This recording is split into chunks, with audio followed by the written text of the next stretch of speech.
All right, welcome back to the Pit Press Podcast, or as Danny Gonzalez wants to call it, the Den Press Podcast. I think I can come up with something a little bit more clever for that. I don't know if you heard that, Kurt, but we'll get to that in a second.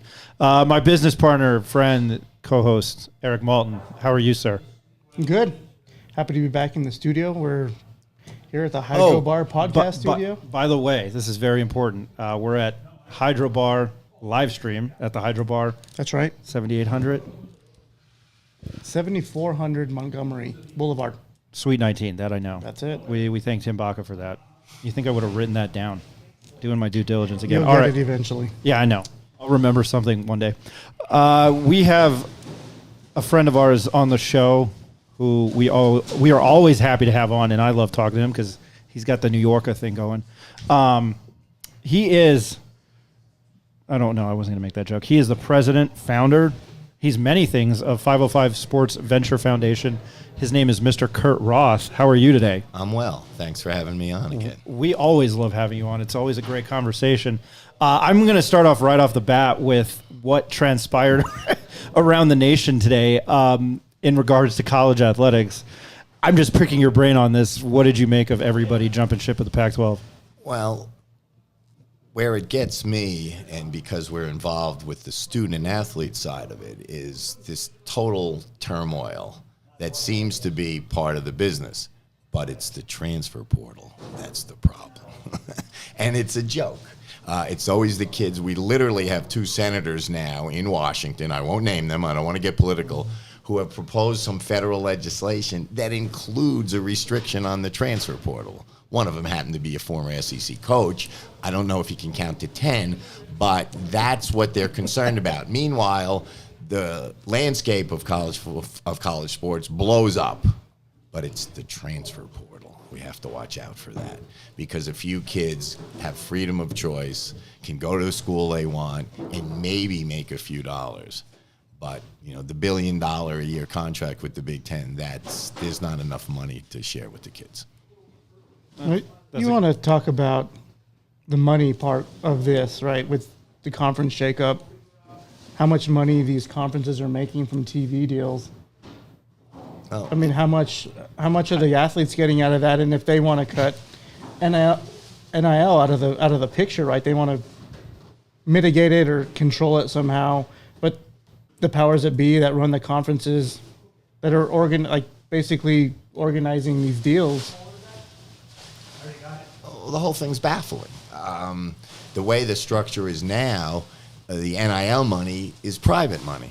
The schools have to compete, but they don't have to raise the money. Now, some schools are better than others at encouraging donors and boosters to participate in the NIL. Some are non-existent, some are middle of the road. You would think that the schools might be somewhat happy with NIL being a private function because they don't have to pay it. It's money that's raised privately. However, I think it's a battle. They lose control. They're fearful. It's an arms race that they don't have a direct say in. So I understand. And it's also the big difference is for the athletic directors, the coaches, the administrators, it's a 180-degree change from the way they've existed their whole career, that you can pay kids above the table. Right. It's. I always think of the movie The Program with James Caan, and if you've ever seen it, and one of the players he gets. I can't think of the actor's name. He dates Halle Berry in the movie, but he's a running back. He's a freshman running back, and he gets a. It's like a real satirical look at like a real. I'm rambling. But he gets a like $500 in cash in an envelope, and that's the whole point of the movie is how dirty, how crazy college athletics was. And that movie came out in the early '90s, but I forgot what I was going to say. That's real great podcast hosting. No fear. I think fear. When you use the word fear, and nobody likes change, and I think you're absolutely 100% right with that. I don't know, just fearful. But I'll ask this to you. What's been the overall effect of NIL so far at UNM?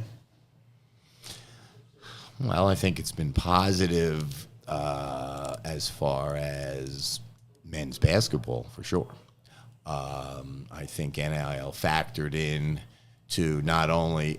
Well, let me take a step back. We have a sort of a saying or a theme at 505 SVF, and it's recognize, retain, and recruit.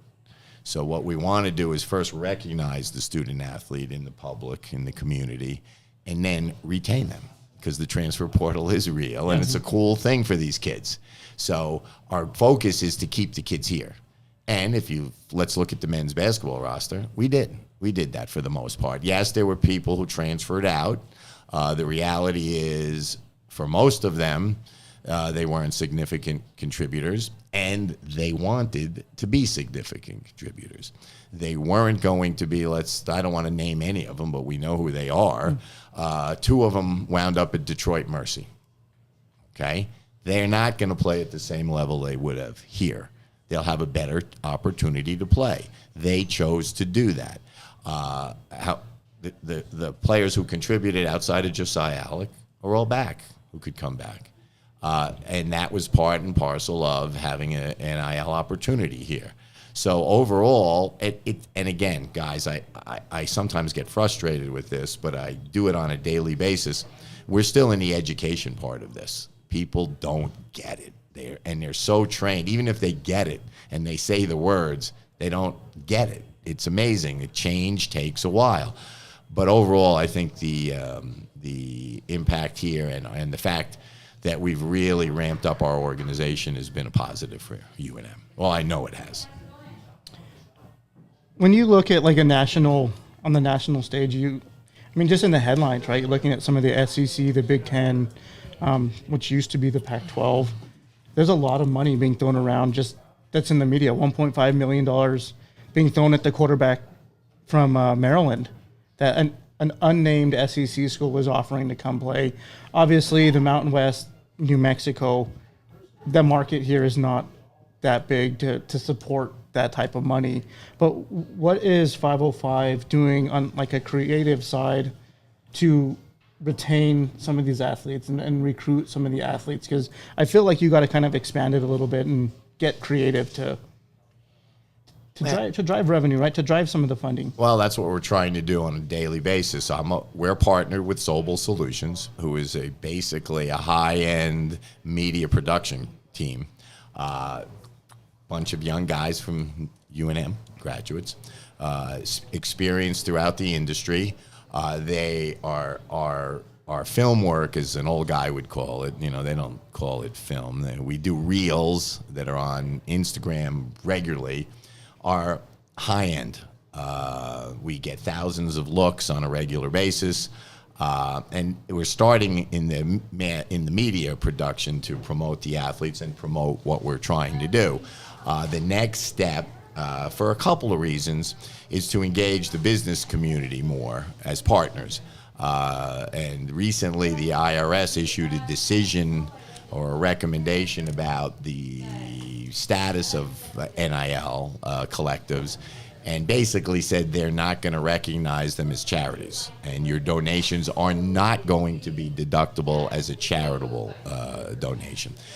That caused us to have to really look at the business side and say we need to get together with local businesses, and for them it's a business expense, it's an ad expense, it's a cost of doing business. So we've partnered with a few well-known icons of business in Albuquerque, and we're looking to partner with 500 or 200 or whatever, because it's a simple fact that as the revenue generating sports in this town have been basically, I would say, 2.5. Obviously men's basketball. When the arena or the stadium is partially filled, football makes money. And women's basketball has had a better than break even in the past. So those sports bring more than ticket sales to New Mexico and Albuquerque. They bring business. They bring excitement. They bring visitors. And it's all part of where we're going. We're trying to get this out into the business community. In your eyes, what does success look like for 505 Sports Venture Foundation? Is there a monetary target, student athlete target? Is it both? Yes, good question. My monetary my monetary goal is that we raise $3.5 million a year. My student athlete goal is every student athlete at UNM has an NIL deal. It doesn't matter who it is. Every student athlete at UNM that wants one gets an NIL deal. And it may be, you can do the math and how many athletes there are and, how to share that, but it could be $500 a year. And that makes a difference, especially for the athletes who are on partial scholarships, Right. which are, your Olympic athletes. They don't get full ride. They don't often have food to eat on the weekends. They have to juggle to pay rent, that type of thing. Alex Kirk mentioned going to Walmart to pick up pork chops in like the discount section or something like that. Yeah, I remember that. Last time we talked, Kurt, you had contract, basically the whole men's basketball team under contract, or at least a big portion of it. Some of the women's team. You mentioned football, just because we're a month out from football. Can you talk to how many, players, programs, like who are you working with currently? Okay, right now we have the entire women's basketball team under contract. We have, and we will have, we're still finishing up with football, I think about 24 contracts. Men's basketball is almost complete, almost 100% participation. We have a men's tennis player. We have a couple of women's softball players. I think I'm missing someone, but I'm 68 years old, so I apologize. You're forgiven. 505 Sports Venture Foundation. I have to repeat myself to say it because I want to jumble the words around. I mean, no offense to you. I'm like 505 Sports Venture Foundation. I'm going to have it ingrained in my mind. You guys have announced and launched a $20 per month subscription and fundraising efforts for the foundation. Can you tell us more about the subscription and the possible tiered levels if there are any? Well, basically, the bottom level, the first level is the $20 a month. And we go anywhere from, there's no limit. You want to give me $1 million, I'll take it. We have the next level above that is called the Catalyst Club, and that's an annual $2,500 donation or membership. I wouldn't even call it a donation. You become a member of our organization. And then we have the third level is our founders level, which is a commitment of $25,000 or more a year for 3 years. So we have, I don't remember, we just went over the title, the total through July of how many monthly reoccurring subscribers we have. And it's grown tenfold since last year. Our goal on that is 4,000 members at that. I want 100 Catalyst Club, and I want unlimited founders. But it's growing, and we're in a down. This is a quiet period for a couple of weeks, and I'm with Danny. I'm looking for a kind of a cool start with this football team. I'm very confident to take a little side path there. But we'll start having events.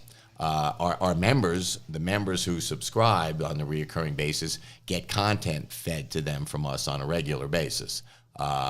Videos, these reels, updated news, events.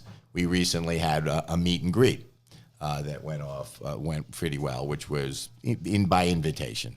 So we're going to do regular events. We're talking about a rework towel that's in the negotiation right now. We're going to do a big tailgate for the New Mexico State homecoming game. And so those are the things that are on our agenda in the next 3 months. I'm not looking forward to Saturday, September 2nd, because I've got to be like 5 places at once all that day. And it's going to be a busy day for us. Let me tell you,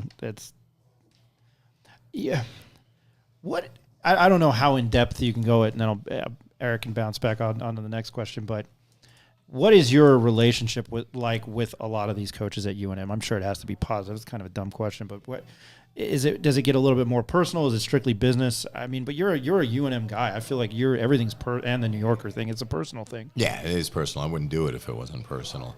Obviously, the better relationship I have with the staffs, the better we can work. It's a communication thing.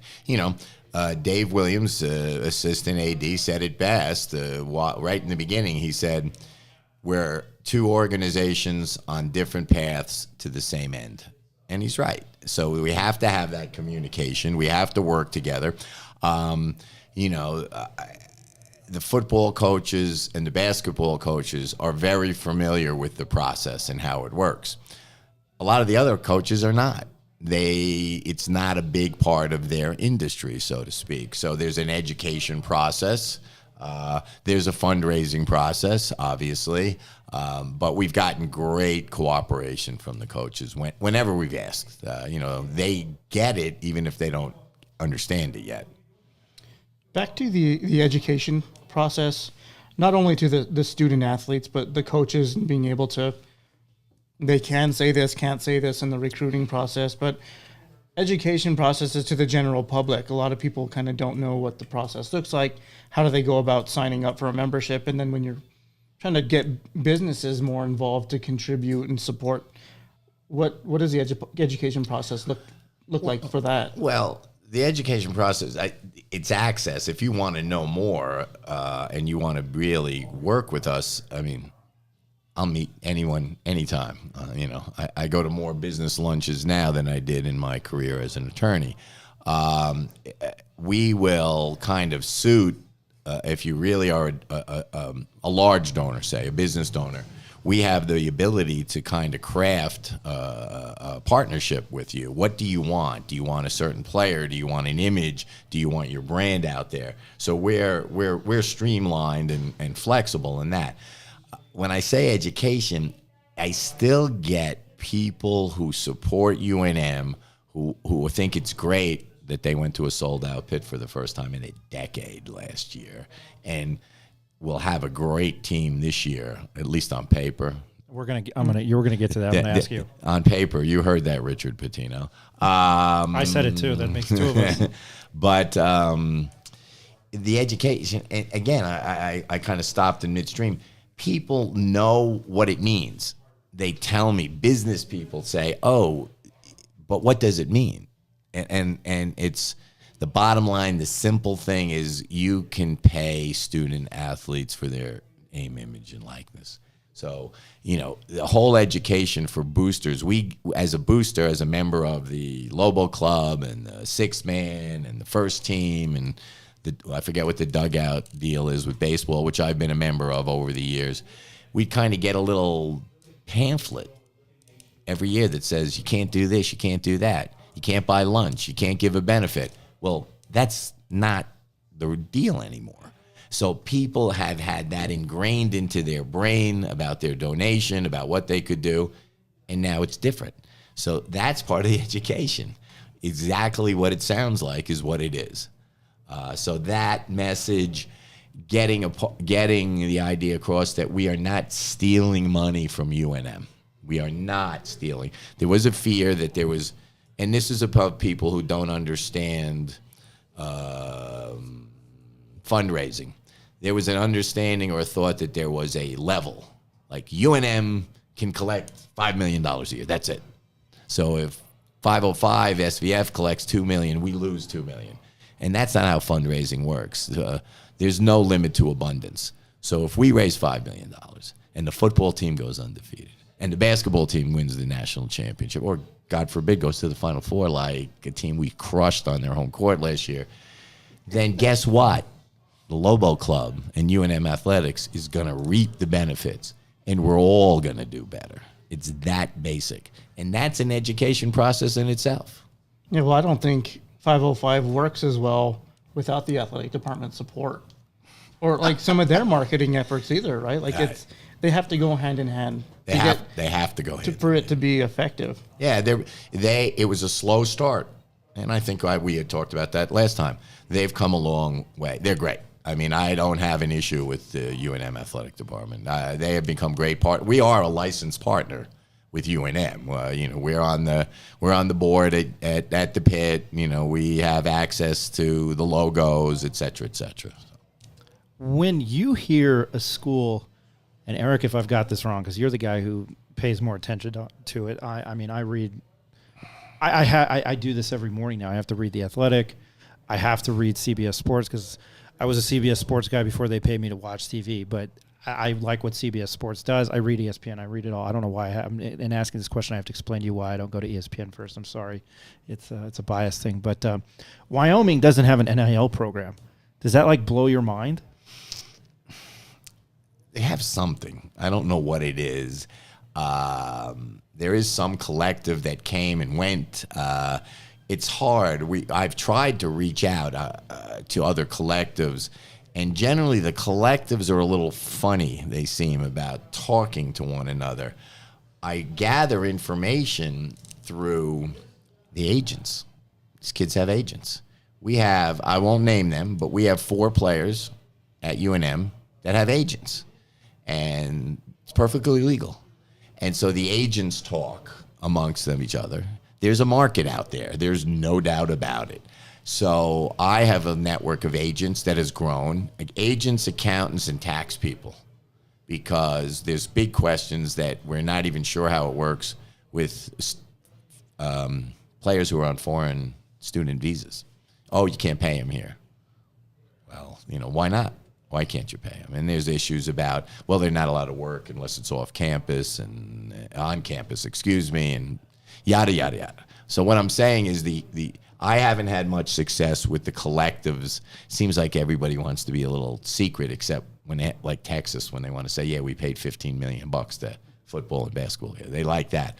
What they're doing is still it's kind of like a little warfare. We're not going to give our strategy out. But the industry is there. The agents, the accountants, the tax people, we talk quite a bit. So that way you can kind of figure out what the market is. Well, it helps you navigate it a little bit too, because there isn't necessarily a blueprint of how to do it, what's most effective. I think the creativity kind of that's my favorite. That's my second favorite part about it. The first part is I can help UNM. The second part is there's no blueprint. You said it. So I often I'll inquire professionals, what do you think? And they say, well, I've never done an NIL collective. And I say, no one has. What I need is you to apply your experience, your expertise, and pretend it's something new, which, again, people are uptight about that. It's great. The law is the law in New Mexico. It's clear. And then when you go outside of New Mexico, the NCAA has gotten crushed in court, and they make these, anyone who likes the NCAA, they make these inane pronouncements from time to time. They're not backed by law. They're pronouncements. And who is the NCAA? I think now they're kind of reduced to an agent. They're an agent for some TV deals, because it doesn't seem like they have too much to say with this realignment. They just watch. But God forbid if Donovan Dent wants to transfer to, Panoma State, they're going to try to regulate that. There I go. That's my rant. No, it's perfect. San Diego State can go wherever they want. UCLA can play Rutgers in the Big Ten, which is just inane for someone who grew up in New York, that Rutgers and UCLA are in the Big Ten. And the women's tennis teams can play each other. But like he said, Donnie Dent wants to go to Panoma State. That's killing the sport. I'm so looking forward to Bruin and Scarlet Knight volleyball here in the next year in Piscataway. It makes such a great rivalry between Rutgers and the UCLA Bruins in college basketball in the scheme of things. This is kind of an oddball question, and it's more personal. And I want to. It's not a total curveball, but how would you approach? Let's say you were a St. John's alumni. How would you approach trying to do NIL in New York City as opposed to Albuquerque? Because I think Albuquerque is so unique. I mean, you are, and this isn't a knock on you. This isn't a knock on anybody, but it's you're a big fish here. People know who Kurt Roth is. Would your approach be different, or I don't know. That's just a fun question. If you don't want to answer it, don't. Please, you don't have to. No, I think your approach is different wherever you are. I happen to know I have family who are St. John's alums. My who are cousin- very active, and they have been asking me since Richard got here. They have been begging me, talk to Rick Pitino. I said, I don't talk to Rick Pitino. We need Rick Pitino at St. John's. They've been asking that forever. So the thing about St. John's, and it's a little disappointing at New Mexico because we have graduates here who have made tons of money. The St. John's alumni is seemingly a little better organized, and there are some really big-time money guys. One, for instance, I think is probably 90% of Rick Pitino's budget. Mike Rapoli sold Vitamin Water, I believe, a few years ago. And he's a billionaire. And he loves St. John's basketball. Yeah. So Banga, they got 11 new guys. And one of them I loved is a Brooklyn kid who just signed. He transferred to Florida, I think, for a week, Chris Ledlam. Yeah. And bang, he shows up at St. John's. Well, big-time player from Harvard. I would love to have a Harvard grad student playing at UNM who got 9 rebounds a game, of course. Right. But yeah, St. John's is a different. Again, though, it's a whole different attitude. St. John's is St. John's. You've got the Yankees, the Mets, the Knicks, the St. John's. And that's Rick Pitino's dream is to fill the Garden again. I don't care how good they are. That's going to be a hard sell. Oh yeah, no. I don't care if they're undefeated. There's no Georgetown St. John's anymore. Right. There's no. It just won't. Whatever. I wish him best. I really like him. Right. And I've been a fan of his. I knew Rick Pitino before Richard was born. And Rick Pitino won a national championship in New Jersey at Continental Airlines Arena. I'm just throwing that out there. I don't know. It's like the whole tri-state area in their thing. But do we kind of ask this earlier on with you go ahead. What? With the governing body covering. Oh, NIL. do you foresee any changes coming down with the shakeup of realignment of conferences and what's going to be controlled, what's not going to be controlled? Let's get a better grasp on NIL and like how often Those are are you great having questions. how often are you having to pivot your business plan because there's a new governing body or there's like a new. Even the look at his face, he was like, yeah. Well, yes, there should be some organization. It seems like there's less every day. I mean, again, you start at the top. You have senators from the two knuckleheads from West Virginia and Alabama who are proposing to limit the portal and end NIL. And then you've got other senators who are already talking about revenue sharing. Like, none of that's going to happen because they're on different planets. And it shouldn't happen at the congressional level. What really should happen is a group of the presidents of the colleges need to get their proverbial stuff together and figure this out because they're the ones who have the big stake in it. They're the smartest ones. Let's face it, the NCAA is a non-profit organization whose president makes $5 million a year. So, come on. Let me ask a question after that. Talking like the media deals with the Big 12, I think each school, prior to them adding new schools, they were going to see, $33.7 million a year from some of the major networks. What wasn't discussed was the profit sharing potential outlook. Like, do you see in the future the student athletes being involved in the discussion with profit sharing with the media deals that some of these are? I hope so. I hope so. I wouldn't want to be a fly on the wall during that conversation. I hope so. But again, these hearings in Washington in both the House and the Senate have not included anyone from a collective. They have one student, I think, has testified. I mean, they don't care. They're not trying. So I don't know. It's sort of like capitalism at its best form in my mind. It's the Wild West. And trying to regulate it when they don't really know how it works. They don't even right? know what it is. They just know it's bad. And I don't want to go into the political side. I think there's a whole political bent to why 50-year-old white guys can make $15 million coaching a football team, But when you want to regulate the guys in the portal, and if you want to look at the component of the demographic of who's in the portal, it's not 50-year-old white guys. So that's another thing. There's an inherent issue there that no one likes to talk about except me. So I won't go too in depth yet.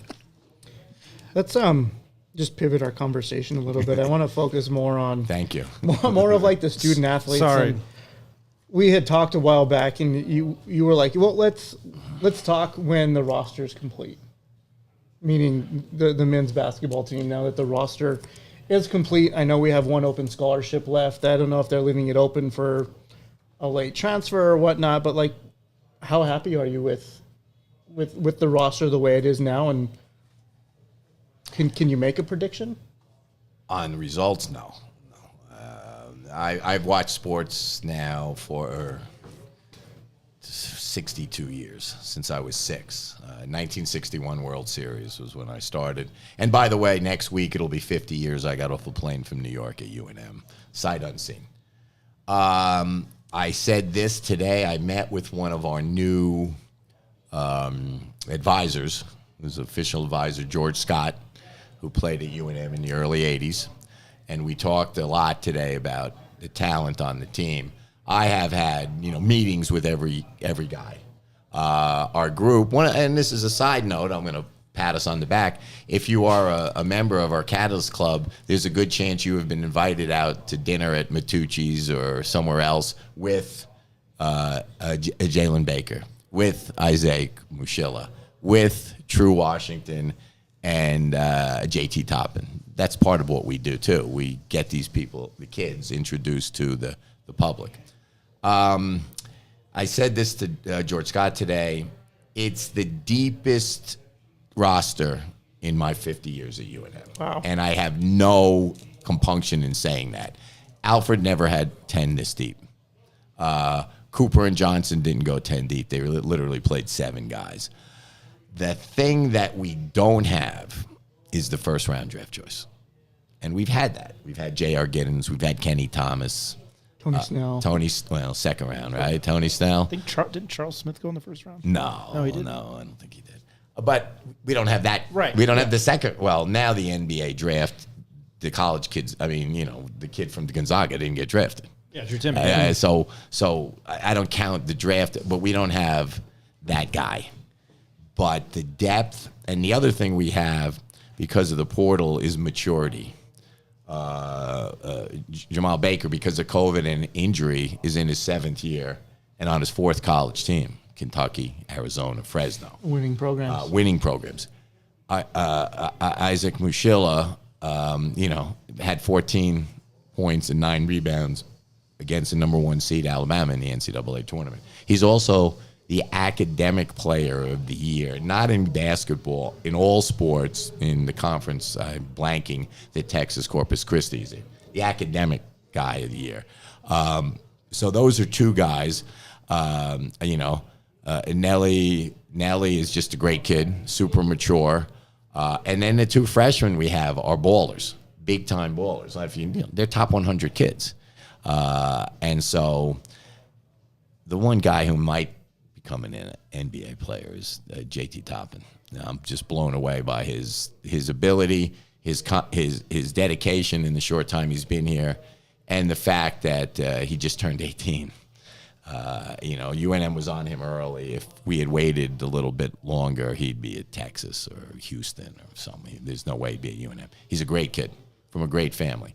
So we have depth and maturity. We have real good guys. No one on this team got kicked off school, off of the previous team. No one flunked out. We've got good students and just good kids. High character dudes.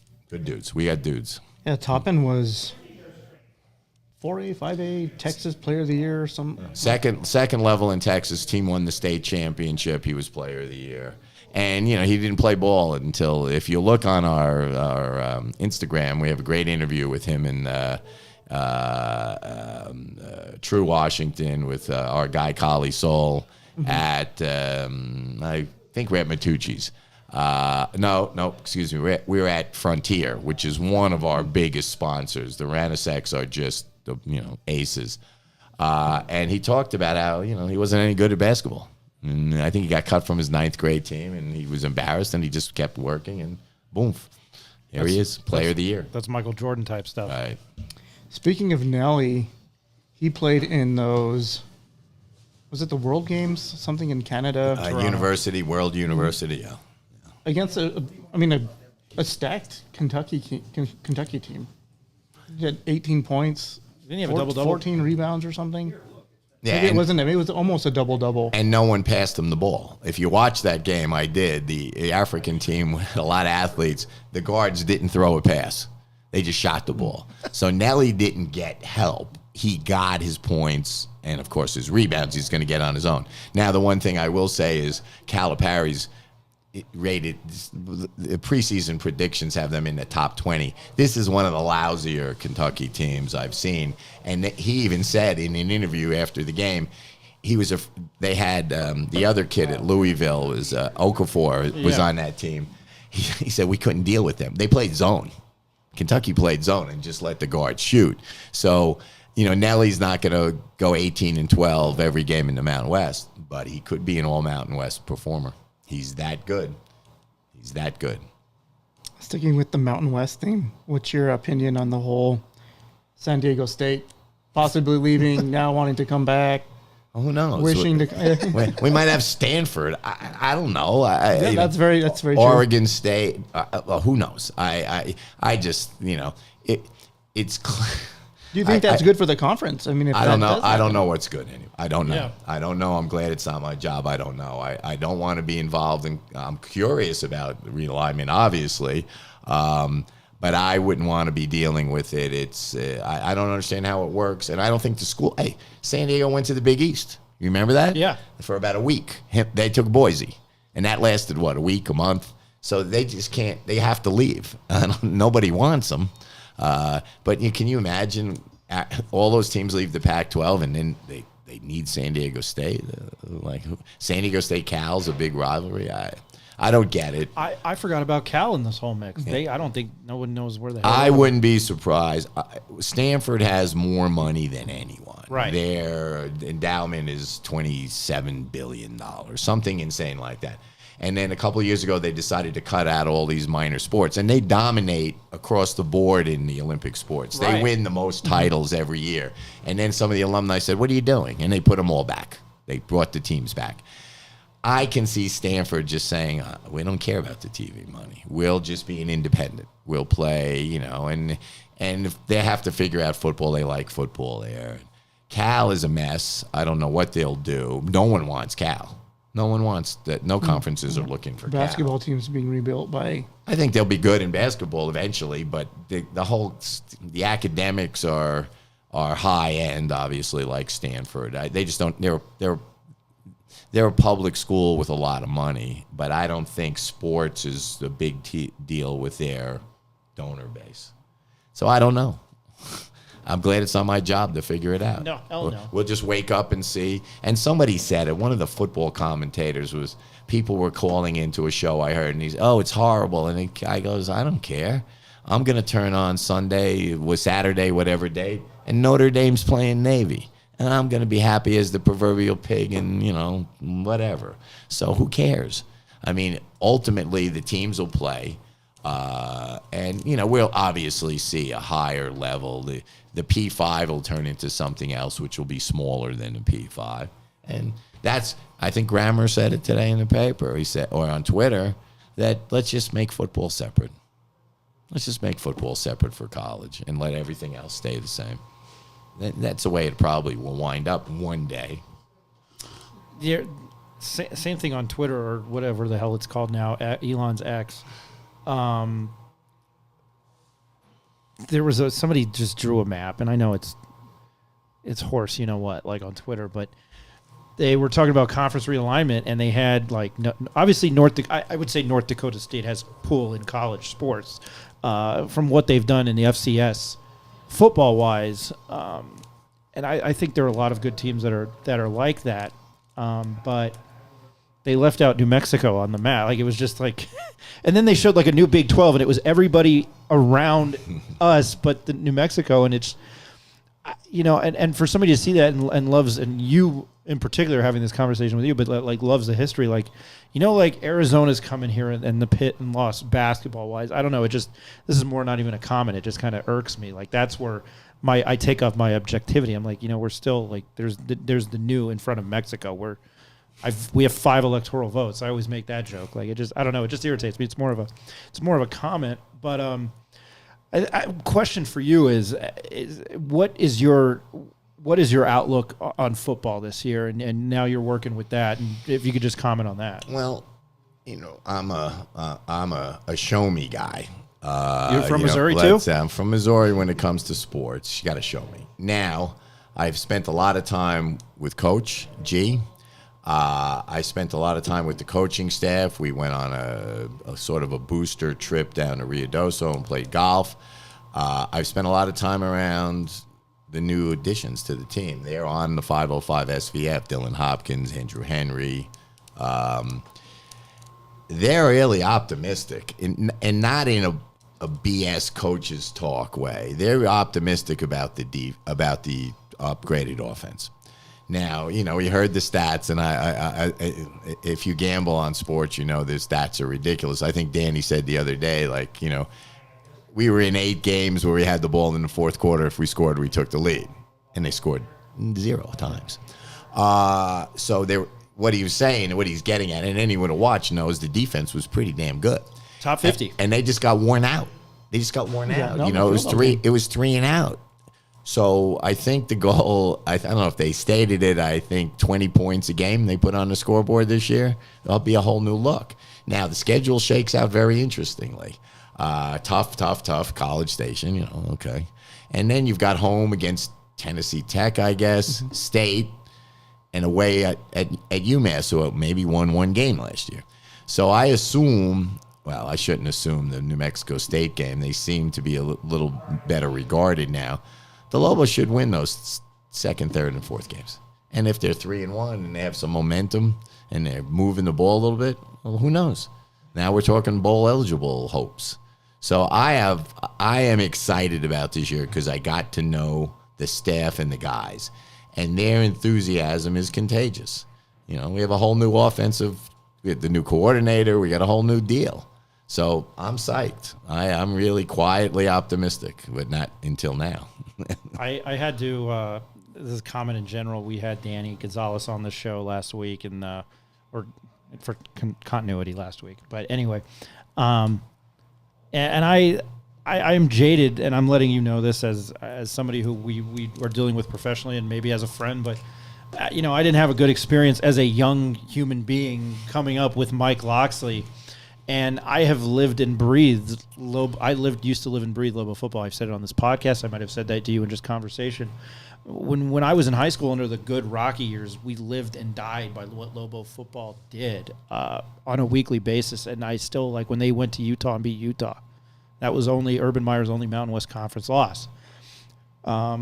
It just, like, everything that transpired, it pained me. And I would have longed for the Rocky Long days, even 10 years ago. But I'm just saying this as a comment. Like, I like Danny as a person, and Danny has that passion, and I want to see him succeed because I just don't know if there's anybody else meant for that. I mean, I'm sure you could pick out a few people. I just feel like right now, here in time, I don't think there's anybody else meant for that job, but I could be wrong, but that's just how I feel. And his passion is undeniable. His enthusiasm is undeniable. I couldn't agree more. I can't root for a guy any harder. I can't, I mean, and I also, I've said this before publicly, New Mexico doesn't respect their own, whether it's players or staff. The University of New Mexico loves to hire outside guys. And so when the guy from Albuquerque gets the job and loves the job and gets Albuquerque, I mean, he's Albuquerque guy.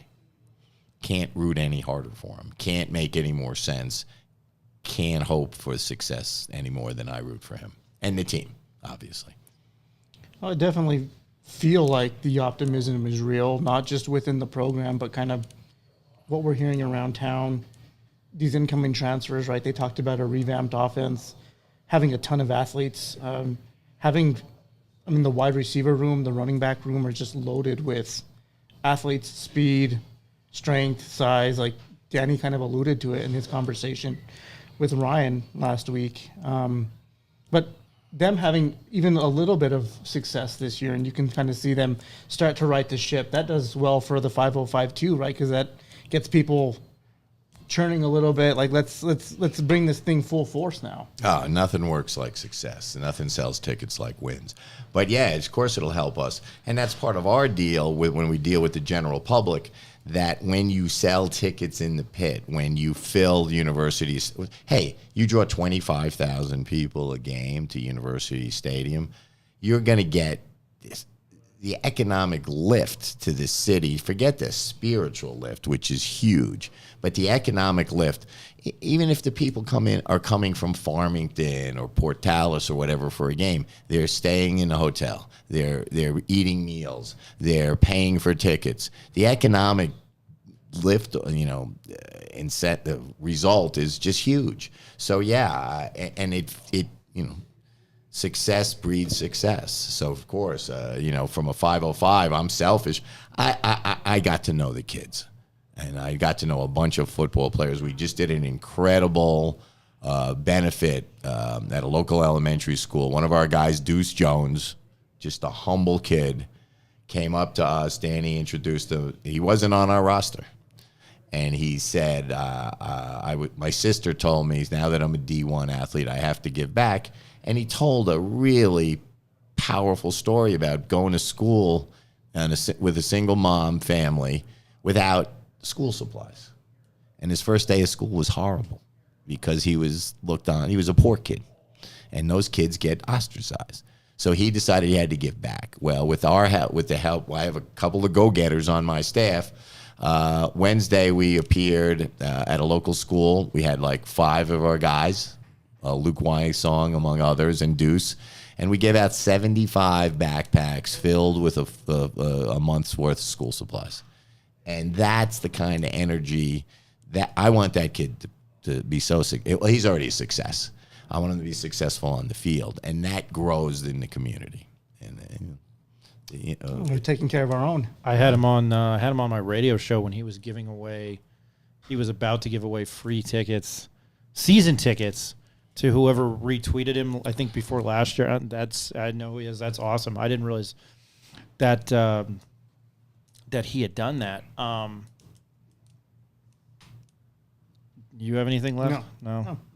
Okay. Well, that's just where I was going with that. He is the president founder of 505 Sports Venture Foundation. His name is Kurt Roth. I don't know. I always love talking to you. I don't know how Eric feels, but I absolutely love it. All the time. I think it's always a great conversation, and I think not only is it a different insight, I don't know. It's just it's always a pleasure talking to you, and we appreciate you always making yourself available to us. We appreciate it. I'm going to shut up. Well, anytime, guys. I love just, sitting here BSing about UNM and UNM sports. It's my passion. So anybody who's interested, 505sports.org, go check it out. Revamped website is coming up. It's really easy to donate. And if you can't figure it out, call me. And my email's on there. I'll come to your office. I'll come to your house. We'll figure out how to work it out. $20 a month. Not that hard to get started. There you go. That's $4,020 a month, $1 million. That's a good way to look at it. yeah. Well, we always appreciate your time, and we look forward to more conversations here in the future. So, Kurt Roth, thank you very much.